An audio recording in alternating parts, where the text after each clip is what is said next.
The river had not found its shine. The ropes were wet and black, and fog lay low along the posts, where mornings turn men back. You stood beside the ticket chain, with tar upon one sleeve, a pouch of fares against your waist, too still to make believe. The gulls cried over pilings there, a crate slid on the floor, and every coat along the rail brought April to the shore. An old man came with one brown cane, his hat held to his chest. The ferry bell had warned us once,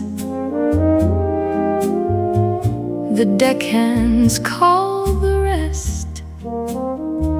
You saw his foot test empty air between the dock and prow, then took the plank with both your hands and laid it gently down. Lay the plank slow, lay the plank slow, not for show and not for thanks, but so the week may go.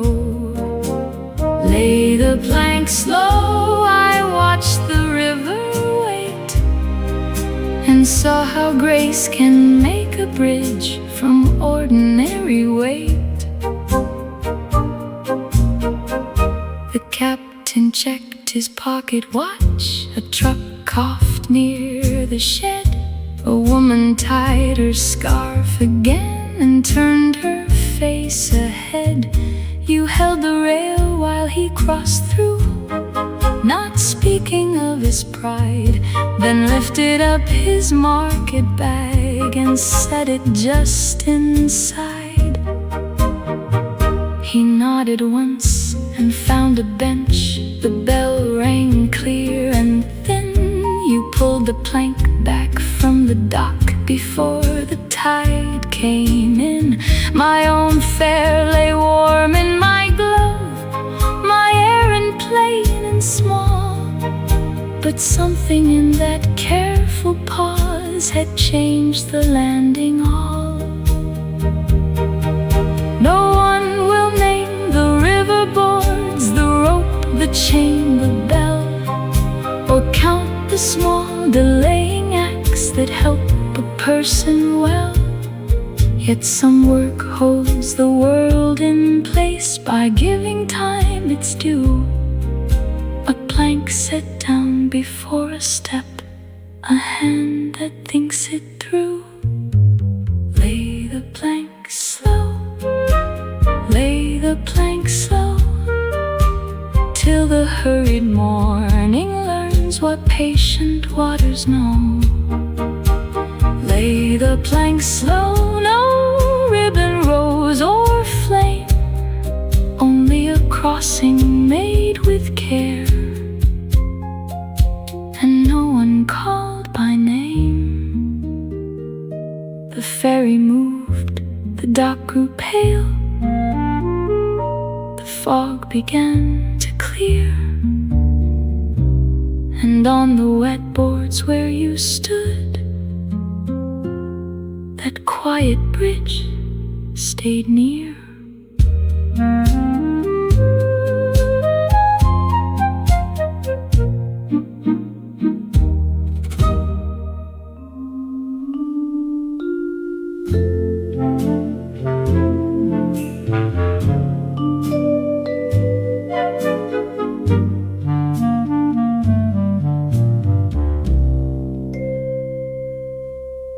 The shutters met the winter street, the bench light stayed on low. One loop lay by the ledger line, one key beside the stove. You brought it in at 4:30, still warm from your thin wrist. The clasp had failed, the minute stopped at 6:15. You said it's only a little watch, and smiled as women do, as if a thing that held your day could matter less than you. So when the shop was closed and dim, and every footstep passed, I wound it once and set it near, to hear if it would last. No vow was anywhere in that, no word I thought to start. Just your small watch, and after hours, the tick in the dark. Beneath an upturned jelly glass, it beat the counter thin. Among the springs and velvet trays and tiny brass within, I ought to have gone up to bed and left the lamp to die. Yet every little while I looked to see the hands go by. I only meant to make it right for Tuesday when you'd call. But all at once that patient sound outlived the shop and all. Some men keep letters in a drawer, a flower dry and stark. I only kept one borrowed watch and listened through the dark. By morning it had missed no step, the hands moved clean and true. I polished out the thumbprint there and wrapped it up for you. You said it's perfect now and smiled, then left before the spark. And all I had was one long night, the tick in the dark. The bench was bare by 10:30. The lamp had lost its gold.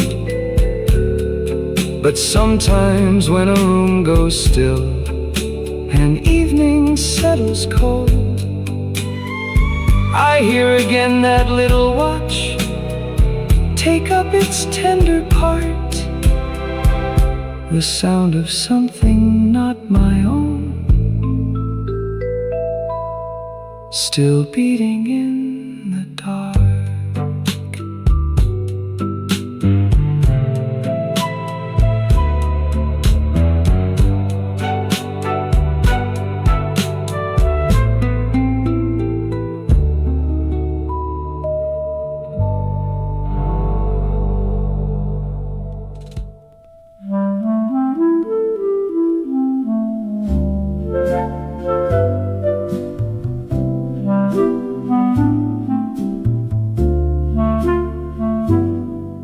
The window kept the city warm. The curtain rose and fell. One yellow bar from out the hall lay on the floorboard still. You'd come in tired and half undressed and fallen fast asleep. One wrist across your forehead there, as if the day ran deep. The room was small as rented things are small in August heat. A picture chair, 2 traveling cases, and 1 soft pair of feet.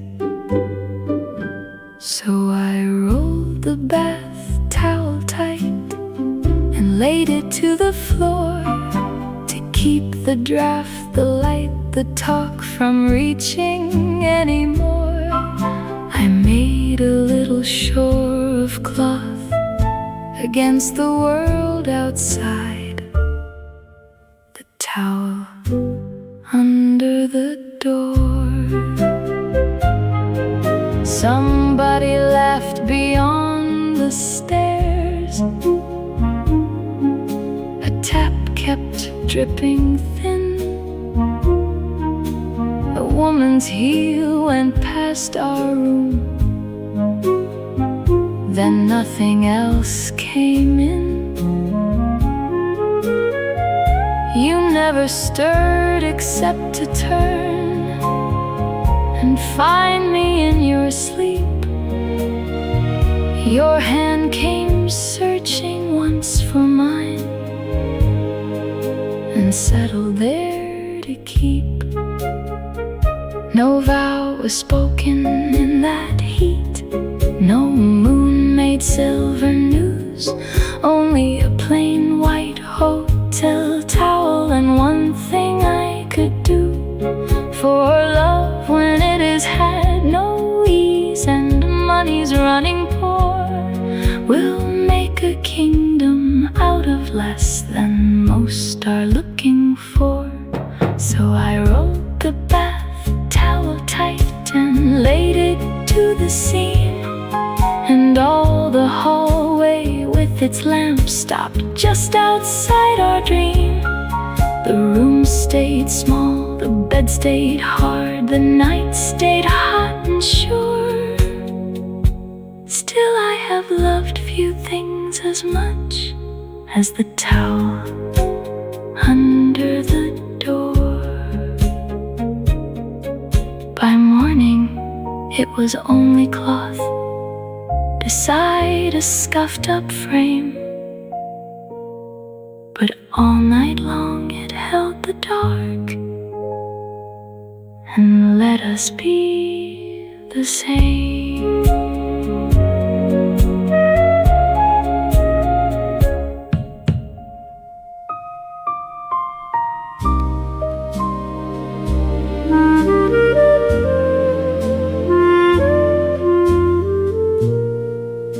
The serving glass had clouded white. The soup pans breathed below, and January filled the tracks with cinders, dusk, and snow. You stood behind the counter there,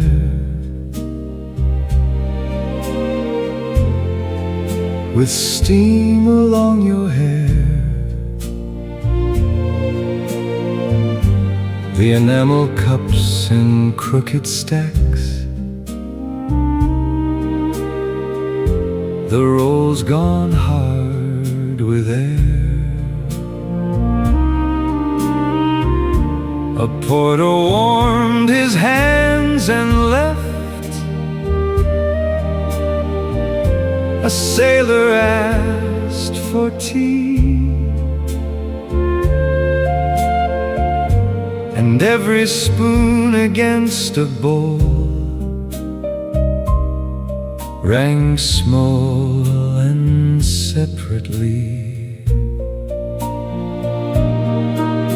I ordered coffee just to stay, then held it much too long. The platform board said northbound 5 was nearly due and gone. You took your cloth and reached above the pansy's slow silver eyes, and wiped one circle in the glass,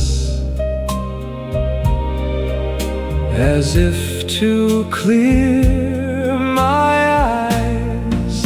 The steam on the glass, the steam on the glass, made all the room a little world the leaving could not pass. The steam on the glass, then one clear place shone through, and I could see the train outside, still waiting there for you. You counted change for 2 old men, then closed the biscuit tin. The kettle clicked beneath the shelf and settled down again. My ticket lay beside my cup, its corner damp and curled, a little paper permission to step out of that world. You asked if I would need a roll. I said the ride was short. The loudspeaker coughed above the door and named my train and port. You did not tell me not to go or make the moment last. You only wiped the counter clean and did not look too fast. There are departures made with noise, with wheels and iron cars, and some begin in quiet rooms where steam climbs up the walls.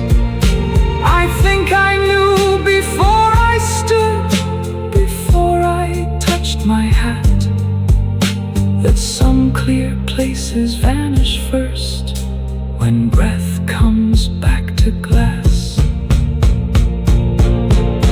The steam on the glass, the steam on the glass, close softly where your hand had been before the minutes passed. The steam on the glass, no vow, no grand goodbye, only one circle fading there between the train and I. The northbound pulled beyond the shed. The refreshment room grew small, and in the window's whitening pane, your hand was gone from all.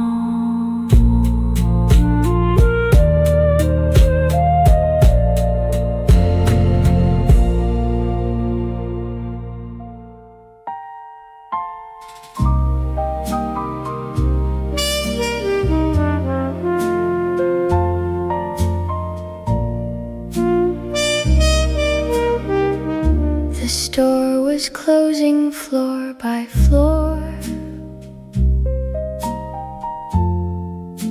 The lamps went pale above, and hat boxes beside the glass. leaned softly into love. You stood inside the elevator with buttons at your hand. The brass gate folded bright and thin.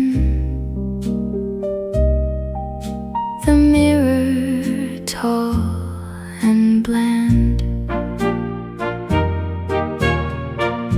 A lady called for millinery. A clerk came down with lace. A child pressed every numbered light and hid his guilty face. Then he arrived with violets, his overcoat half done, and asked for floor 11, as if there were only one. The bell had rung for closing time. The door should have been drawn. You held the gate a moment more and let him hurry on. Hold the gate at 5. Let the brass stay wide. Let someone carrying flowers keep his errand safe inside. Hold the gate at 5. A courtesy no more, yet all my heart stood waiting on the wrong side of the floor.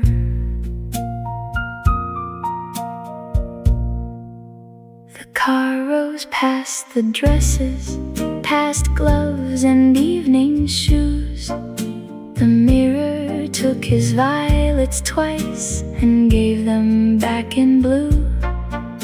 You asked if he was nearly late. He smiled and said, a little. The elevator trembled up between the floors of metal. I had no reason riding there, no purchase left to claim. My parcel held a necktie pin, my ticket bore no name. But when you reached to stop the lift and turn the handle slow, I saw how lightly one small hand can help another go. He thanked you with his hat in hand and stepped into the hall. You watched the violets disappear and did not watch me at all. Hold the gate at 5. Let the old ropes rise. Let another man's bright flowers reach another pair of eyes. Hold the gate at 5. No promise, touch or sign, only your hand making room for a kindness that was not mine. It was not envy, I would say, to buttons, brass and light. Not envy of a flower bunch sent somewhere out of sight. But certain little mercies can uncover what we hide. The gate held open gently for the one who gets to ride. Hold the gate at 5. Let the floors go by. Let the mirror keep the violets and the question in my eye. Hold the gate at 5. The evening store grew still, and all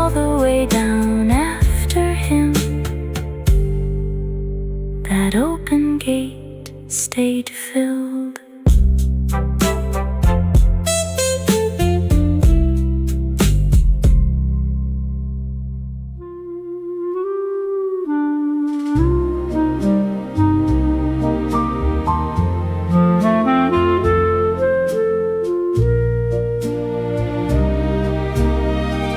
Twilight had left the window glass. The cobblestones were bright. A little bell gave one soft sigh and crossed into the night. The velvet kept the carriage warm. The brass rail held its gleam. My silhouette beside the pane looked thinner than a dream. We crossed the bridge above the cave, where starlight touched the black, and every little silver chime seemed like a calling back, till the bell went faint. The whole dark city seemed to sway and pull old afternoons my way, till the bell went faint. One woman left with parcel string, one wan man with coat and cane. Their footsteps found the cobblestones, then vanished into rain. I should have kept my hat in hand and let the car move through, yet every stop the bell grew small and sounded more like you. The window kept one thread of star. The wires gave back a sigh. A little hush of reverie rode softly passing by. No serenade came through the street, no voice spoke out my name, only the rays beneath the floor, and all the night the same. And yet I think some partings live, not in the heart alone, but in the way one silver note can make a city known. Till the bell went faint, the whole dark city seemed to sway and pull old afternoons my way, till the bell went faint. The final corner took the car. The lamps grew pale and few. Still one last ringing crossed the bridge and traveled on with you.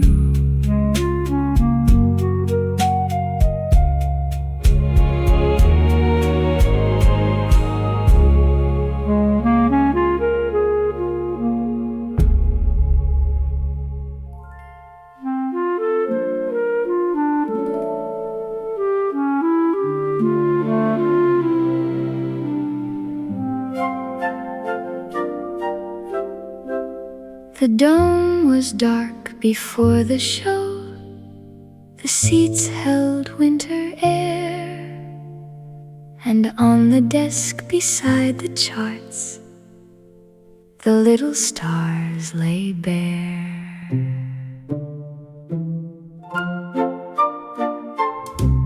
You stood beneath the lowered sky with chalk upon your sleeve, the brass plates stacked in careful piles, too still to quite believe. A row of coats along the rail gave November to the room, and somewhere in the lobby hall a school bell lost its tune. The children waited 2 doors down, their mittens in a heap, their voices bright enough to wake the painted heavens from sleep. You checked the map, then stopped your hand and frowned, but only slight, for Orion's belt was missing one small borrowed point of white. You found it near the projector base, no bigger than a seed, a white pin fallen from the sky where no one else would heed. You lifted it between 2 nails, then climbed the narrow stair and set it in the velvet dark as if it answered there. A boy outside began to ask if Mars was truly red.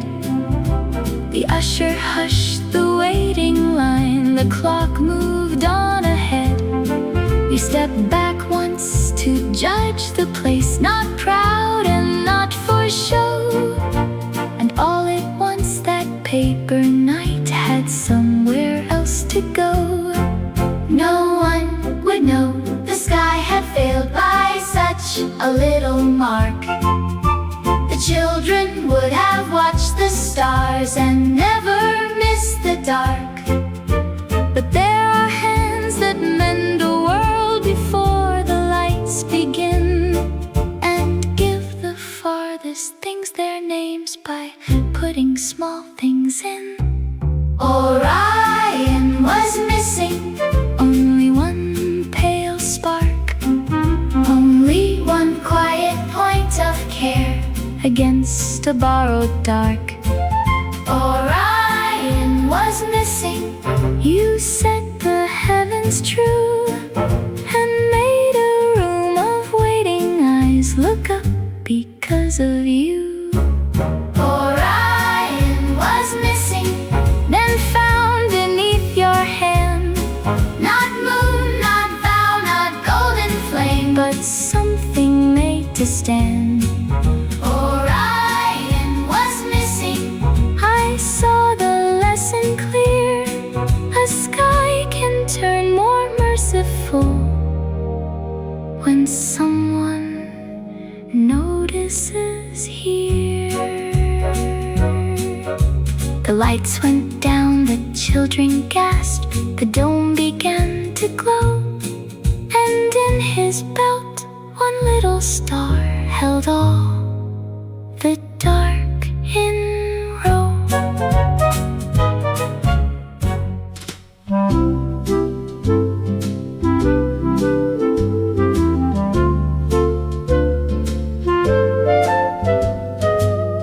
The sheets begin before the sky, their bright noise fills the air.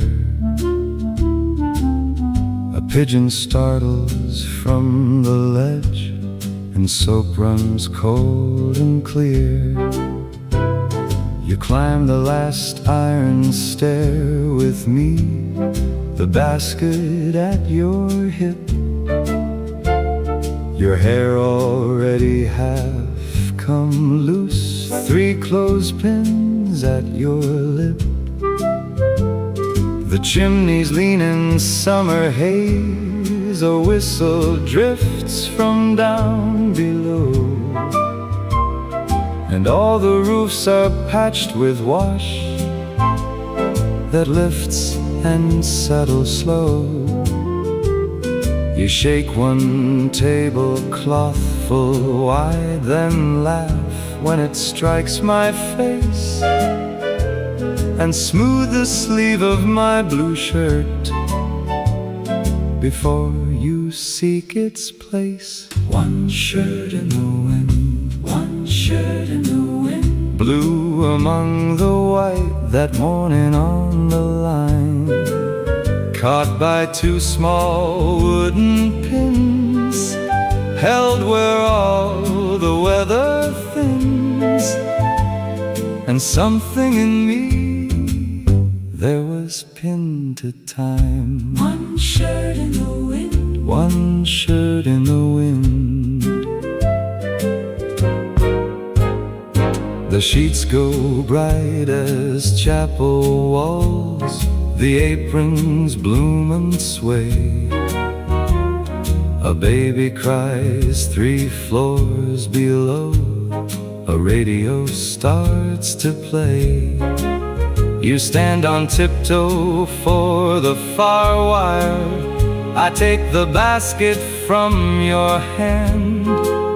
You say, no, that one drips too much, and point me where to stand. Then with your wrist against my arm, you fasten down the cuff, as if the breeze might carry off what daily work makes up. It was no grand appointed hour, no vow beneath a tree, only a roof, a June white sky, and wash enough for 3. Yet even now the noon bell brings those linens back to mind. How lightly some hands hold a thing, and still can make it bind. One shirt in the wind, one shirt in the wind, blue among the white that morning on the line, caught by 2 small wooden pins, held where all the weather thins. And something in me there was pinned to time. One shirt in the wind, one shirt in the wind. By dusk the rooftop wires are bare, the basket hangs inside, but one spare pin kept in my coat has never left my side.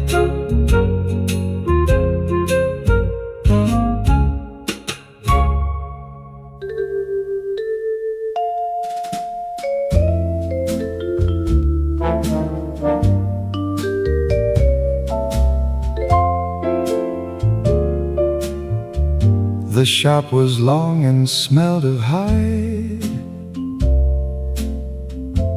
The awning striped the floor, and April waited in the street beside the open door. You stood behind the counter glass with polish at your wrist. The heel taps sorted black and brown, the laces wound in twists. A dancer brought one satin shoe, its ribbon frayed and thin, and set it down as though a life were balanced there within. You turned it over in your palm, then shook your head almost, and found the smallest shining tack beside the wooden post. The stitching wheel began to tick. A streetcar crossed the square. A pair of boots leaned by the stove with Sunday mud still there. You held the heel against the block, then tapped the metal through, so lightly that the little sound seemed meant for only you. She said the dance was due at 2. You said then this must hold, and brushed the satin with your thumb where wear had dulled the gold. I came for nothing more than souls, or so I let you know, but stayed to watch a worn-out thing be trusted back to go. The tack beneath the heel, small enough to hide, held a step that no one sees beneath the turn and glide. The tack beneath the heel, I watched your patience stay, and learned how quietly a hand can help a life make way. No one would praise the anvil there, the glue pot, brush, or thread, or know what kept her steady when the painted stage lay ahead. But some grace works below the eye, where music cannot tell. A careful strike, a hidden hold, a kindness fitted well.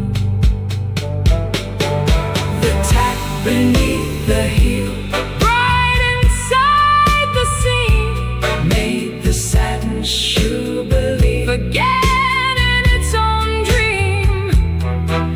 The tack beneath the heel, not ribbon, rose, or flame, only proof that patient love can steady what it names. At 2, the matinee doors opened wide. The square went warm and still, and somewhere past the shop front glass, that hidden tack held.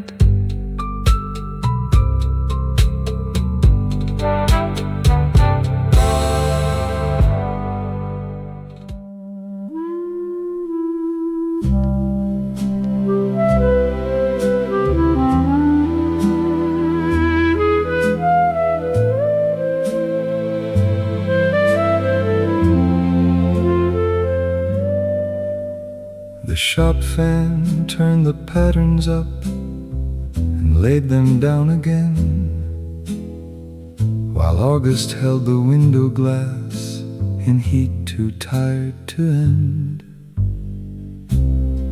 You stood beside the repair bench there, with oil along your nail, the belts in black and rubber loops, the bobbins in a pail.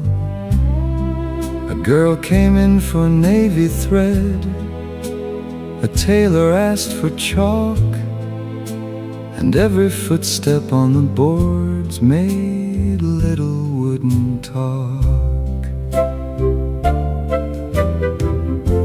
The widow brought her singer in, wrapped round with kitchen twine. She said the wheel had caught last night and would not keep the line. You lifted off the cover cloth, then paused beneath the glare. A bent needle in the hammer foot was still held crooked there. Leave the needle there, leave the needle there. Not every broken little thing is ready for repair. leave the needle there. I watched your fingers stay, as if the work it failed to finish had not gone away. The counter fan pushed warm air back, the street lamp found the floor. A busboy crossed the alley twice with dishes from next door. You turn the hand wheel half around, then let the motion cease. The thread still held a strip of white, no wider than a sleeve. She looked at it and touched her throat, then said, almost too low, it was his Sunday shirt, I think. The cuffs were left to sew.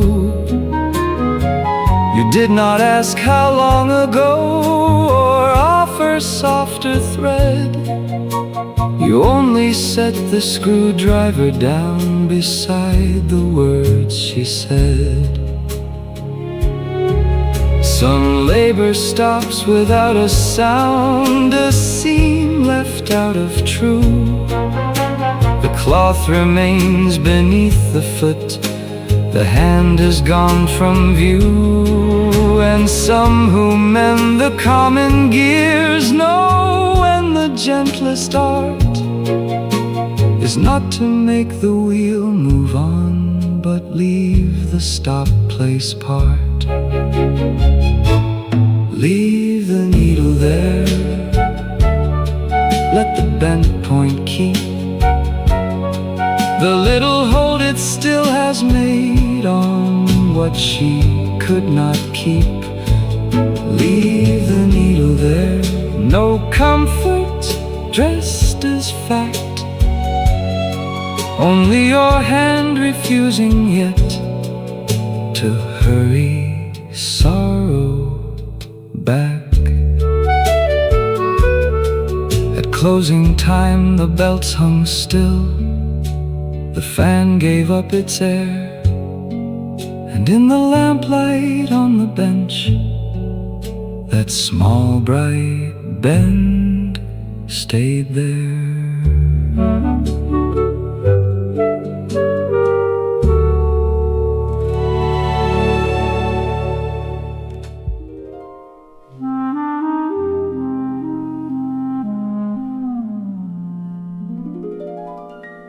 The room was blue as folded silk. The pane kept one small star. A hush from tired twilight stayed about the things that are. My brushes waited in their jar, like guests who knew the hour. The floorboards held the night a while. The curtain breathed and bowed. Below, a magnolia moved so lightly in the air. Its fragrance climbed the narrow stair, as if to find me there. Then on the glass my silhouette grew pale and fine and thin, as though the morning entering had asked to be let in. Where the blue light went, something in me went also, not lost enough for grief to know where the blue light went. No footstep climbed the attic stair, no voice disturbed the room, yet every jar and silver tray seemed listening in the gloom. A teardrop gathered on the brush, then trembled into gleam. Not sorrow fit for any name, but sorrow near a dream. Outside the roofs were pearl and smoke, inside the canvas bare began to hold a little more than emptiness and air. No serenade came up the stair, no radiant summons shone, but when the first faint gold appeared, I felt less left alone. For some things do not come as joy, nor leave as sorrows do. They only lay a tender hand upon the heart, then move where the blue light went. Something in me went also, not lost enough for grief to know where the blue light went. The star went out upon the pane, the blue withdrew at last. I set one quiet color down and let the shadow pass. Yet long after the room grew bright and common morning stirred, my heart kept listening to that hue, like half-remembered words.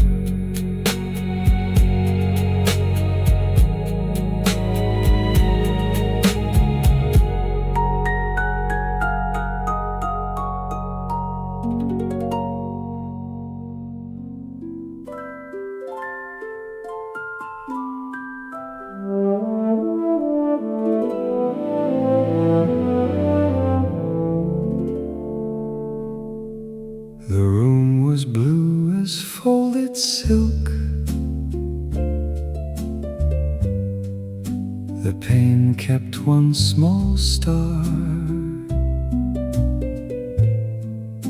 A hush from tired twilight stayed about the things that are. My brushes waited in their jar, like guests who knew the hour. The floorboards held the last of night. The curtain bent and bowed. Below, a magnolia moved so lightly in the air. Its fragrance climbed the narrow stair, as if to find me there.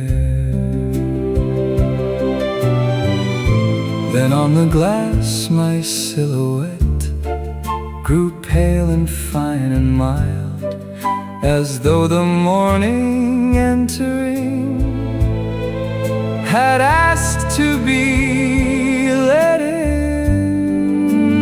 What the morning kept was not the star nor fading blue, but all the hush that led to you. What the morning kept.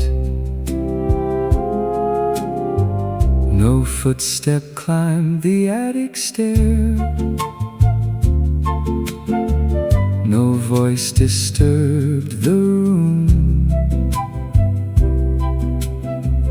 yet every jar and silver tray seemed listening in the gloom.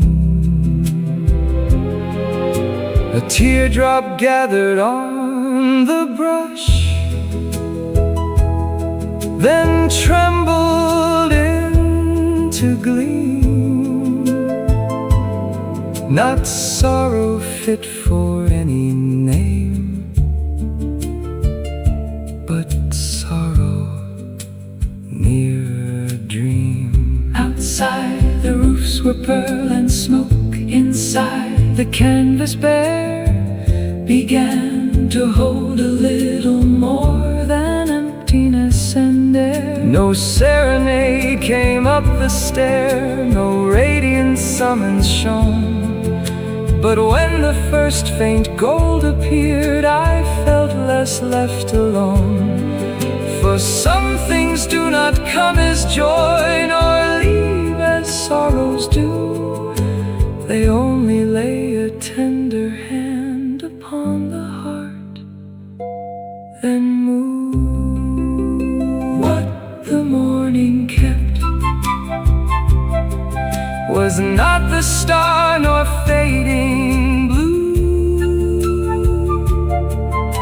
but all the hush that led to you. What the morning kept. The star went out upon the pane, the blue began to yield.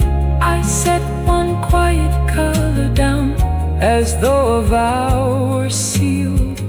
And long after the room grew bright and common day had stepped, something in me stayed listening still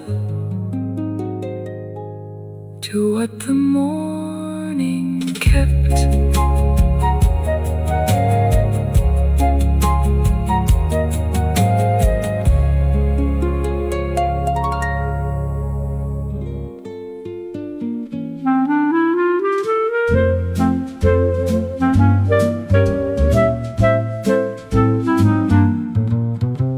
The row of beans had gone to shade, the watering can stood by. One thrush kept to the apple bough against a paling sky.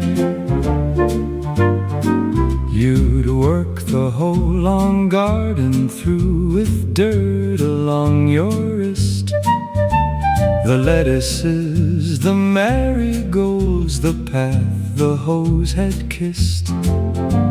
I came out late from supper things with pegs still in my hand, and saw your cardigan hung there as if it had been planned. You knew the dusk before it came, the chill before it stirred, and left one sleeve across the latch without a single word. The cardigan on the gate.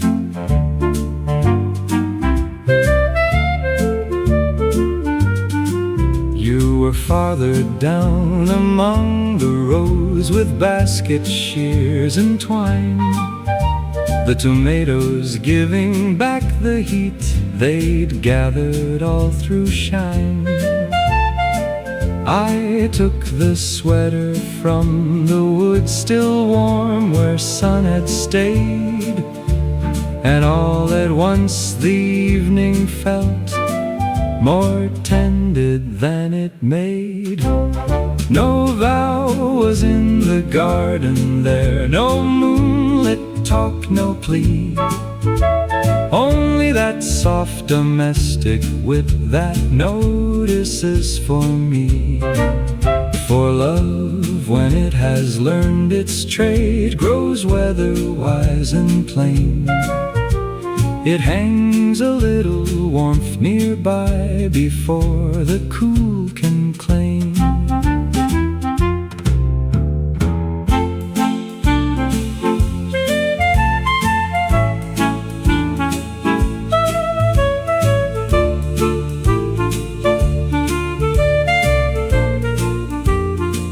You knew the dusk before it came, the hour before it bent, and left a kind of waiting there more dear than compliment. I slipped it on and closed the latch. The light went leaf by leaf, and all the path came home to me. The cardigan on the gate. By dark the peas were shelled indoors, the windows yellowed late, but still I felt the shape of care that hung upon the gate.